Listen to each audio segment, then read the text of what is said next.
अस्सलाम वालेकुम dear friends. आज हम बात करेंगे एक ऐसे टॉपिक पे जो कि जॉब के कैरियर के शुरू में तो बहुत ही इंपॉर्टेंट है और उसके बाद जो आपका कैरियर बढ़ता जाता है तो आपकी कंप्लीट प्रोफाइलिंग के लिए भी बहुत इंपॉर्टेंट है, और वो है सीवी राइटिंग, रेज्यूमे, करिकुलम विटाए। बहुत ज्यादा ट्रेनिंग कोर्सेज भी मैं देखता हूं लोग करवा रहे हैं, how to write an effective CV. उस सिलसिले में सबसे पहली बात तो यह है कि सीवी, रेज्यूमे, 1 पेजर, 2 पेजर, मोर पेजर्स, ये सारी किस्में हैं कि कोई भी कंपनी जो आपको हायर करना चाह रही है, कोई कॉन्ट्रैक्ट देना चाह रही है, वो किस तरीके से आपके बारे में जाने, राय कायम करे, आपकी शॉर्ट लिस्टिंग करे, आपकी सिलेक्शन करे। तो रेज्यूमे बहुत इंपॉर्टेंट है, लेकिन इससे भी ज्यादा इंपॉर्टेंट इस बात को जहन में रखना है कि रेज्यूमे आपका एक इंट्रोडक्शन है, आपके अचीवमेंट्स की, आपके नॉलेज की, स्किल्स की एक एक्सप्लेनेशन है।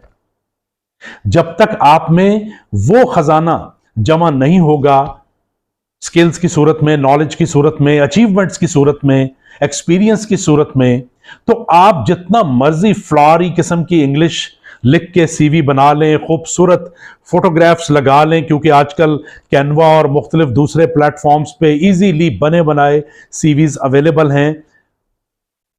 ब्यूटिफिकेशन तो हो जाएगी, लेकिन जब तक कंटेंट नहीं होगा, जब तक आपके पास अपनी वर्थ को साबित करने के लिए एम्पिरिकल एविडेंस नहीं होगी, तब तक वो सीवी में जान नहीं पड़ेगी। तो सबसे पहले, चाहे कोई बिगिनर है, स्टूडेंट है, अभी उसने कैरियर शुरू करना है, उसको भी चाहिए कि उसने अभी तक जो तालीम हासिल की है, जो उसने स्किल्स इंप्रूव किए हैं अपने, या किसी प्रोजेक्ट में या सोशल वेलफेयर की किसी प्रोजेक्ट में हिस्सा लिया है, कोई इंटर्नशिप की है। अब शुरू में होती तो ये चीजें बहुत कम हैं, लेकिन इनको भी खूबसूरत तरीके से ऐसे एक्सप्लेन करना कि उसमें वाकई आपकी शख्सियत झलके, आपकी ऑनेस्टी झलके, आपका प्रोफेशनलिज्म झलके। That is more important. होता क्या है कि ज्यादातर लोग बहुत ही ज्यादा एग्जेजरेटेड किस्म की पिक्चर पेंट करते हैं अपने बारे में, फॉल्स प्रोमिसेस करते हैं। इससे वक्ती तौर पे तो एक इंप्रेशन बन जाता है, लेकिन तजर्बाकार लोग जान जाते हैं कि इसमें कितना दम है। तो सीवी लिखने में सबसे पहले आप अपने स्किल्स को, नॉलेज को, एक्सपीरियंसेस को जॉट डाउन कीजिए, और उसके बाद अपनी एम्बिशंस को इस तरीके से, अपने पर्पस को, अपनी जिंदगी के गोल्स को इस तरीके से लिखिए कि उसमें कोई भी ड्रामा ना लगे, कोई भी एग्जेजरेशन ना लगे। तीसरी चीज जो कि बहुत ज्यादा स्टूडेंट्स मिस करते हैं, अब जाहिर है उनके पास तजर्बा तो नहीं है, लेकिन किसी भी सूरत में कोई इंटर्नशिप, कोई मेंटरिंग, कोई और छोटी असाइनमेंट, कोई रिसर्च वर्क, कोई रिसर्च पेपर अगर उन्होंने लिखा है, तो उसका क्रक्स अपने सीवी में शामिल किया जा सकता है। उसकी जो बुनियादें हैं वो उसमें शामिल की जा सकती हैं, उससे जो अचीवमेंट्स हुई हैं वो शामिल की जा सकती हैं। खास तौर पे सीवी राइटिंग कैरियर के शुरू में स्टूडेंट के तौर पे या बिगिनर के तौर पे बहुत इंपॉर्टेंट है, क्योंकि जैसे मैंने कहा कि उसमें ज्यादा अचीवमेंट्स नहीं होती, ज्यादा क्वालिफिकेशंस नहीं होती। उसको बना संवार के पेश करना इंपॉर्टेंट है, लेकिन उसमें बनावट की बू ना आए, उसमें एग्जेजरेशन की बू ना आए, वो भी बहुत ज्यादा इंपॉर्टेंट है। बहुत ज्यादा सीवीज रिजेक्ट हो जाते हैं सिर्फ इस वजह से कि बिगिनर्स ने इनिशियल अपने कैरियर में जो सीवी भेजते हैं उसमें बहुत ज्यादा एग्जेजरेटेड चीजें लिखी होती हैं, और बाज़-औक़ात तो बहुत सारी फॉल्स चीजें भी लिखी होती हैं। तो इससे बजाय फायदा होने के बहुत ज्यादा नुकसान होता है। इसी तरीके से जब आप मिड लेवल पे हैं, तो आपको उस अंदाज से अपनी अचीवमेंट्स को, अपनी क्वालिफिकेशंस को, अपने एक्सपीरियंस को पोर्ट्रे करना है कि आप क्या वैल्यू ऐड करेंगे उस कंपनी में जिसमें आप जा रहे हैं।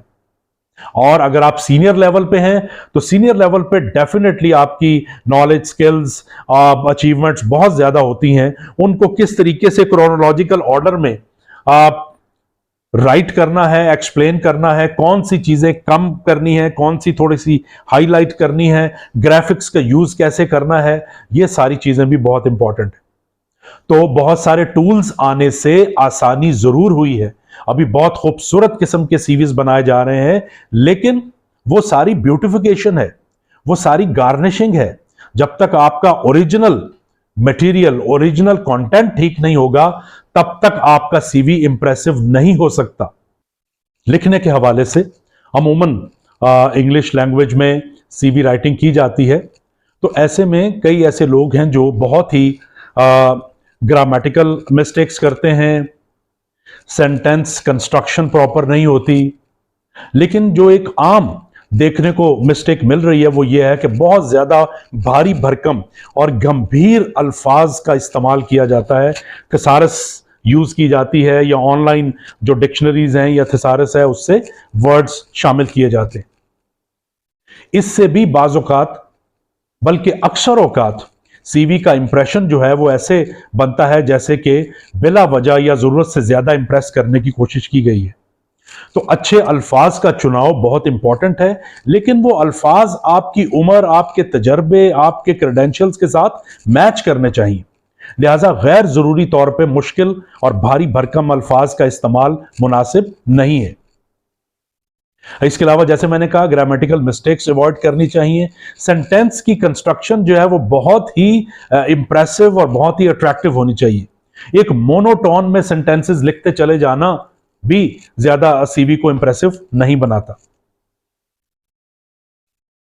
आखिरी चीज जिसका हल्का सा जिक्र मैंने पहले भी किया, वो है ग्राफिक्स का इस्तेमाल।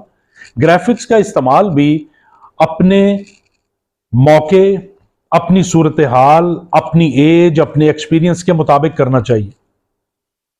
एक प्रोफेशनल तरीके से खिंची हुई तस्वीर is more than enough for the CV.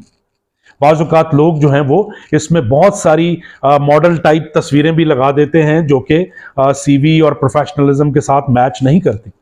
बाज़-औक़ात लोग जो हैं वो ग्राफिक्स से इंप्रेस होकर बहुत ज़्यादा ओवर ग्राफिक्स यूज़ कर लेते हैं, बाज़-औक़ात तस्वीरें बहुत ज़्यादा यूज़ कर लेते हैं, एनिमेशन बहुत ज़्यादा ओवरडोज हो जाती है।